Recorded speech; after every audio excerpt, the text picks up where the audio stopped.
Hi friends, welcome to Nishi vlogs. ఈరోజు నేను చెప్పే కథ పేరు నిర్లక్ష్యం. సమయం ఎంతో విలువైనది. ఏ సమయంలో చేయవలసిన పని అదే సమయంలో చేయాలి, లేకుంటే అదృష్టం చేజారవచ్చు.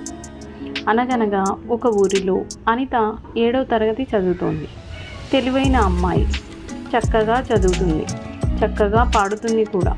కానీ ఆమెకు కొంచెం నిర్లక్ష్యం, బద్ధకం ఎక్కువ. ప్రతి పని వాయిదా వేస్తుంటుంది. అలా చేయవద్దు అని వాళ్ళమ్మ ఎన్నోసార్లు అనితను హెచ్చరించింది. కానీ అనిత నిర్లక్ష్యంతో ఆ మాటలు పట్టించుకునేది కాదు. ఒకసారి ఆ ఊరిలో సాంస్కృతిక కార్యక్రమాలు జరిగాయి. అన్ని స్కూళ్ళ విద్యా సంస్థలకు పాటలు, ఆటల పోటీలు పెట్టారు. అనిత పాటల పోటీలో పాల్గొంది. అందులో ఆమెకు మొదటి బహుమతి వచ్చింది.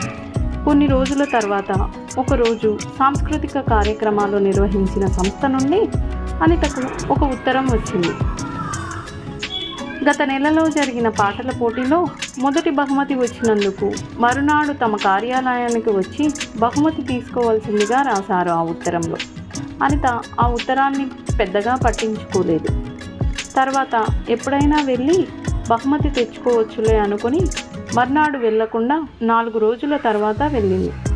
ఆ సంస్థ వారు బహుమతితో పాటు పట్టణంలో జరుగుతున్న పెద్ద సర్కస్ చూడడానికి 2 టికెట్లు కూడా ఇచ్చారు. అయితే ఆ టికెట్లు అంతకు ముందు రోజు జరిగిన ఆటవి. అనిత వాటిని చూసుకొని, అయ్యో కనీసం నిన్న వచ్చినా బాగుండేది కదా అని బాధపడింది. ఈ సంఘటనతో అనితలో ఎంతో మార్పు వచ్చింది. నిర్లక్ష్యంగా ఉండకుండా ఎప్పటి పని అప్పుడే పూర్తి చేయడం ప్రారంభించింది. ఈ కథ ద్వారా మనకు ఆలస్యం అమృతం విషయం అని తెలిసింది.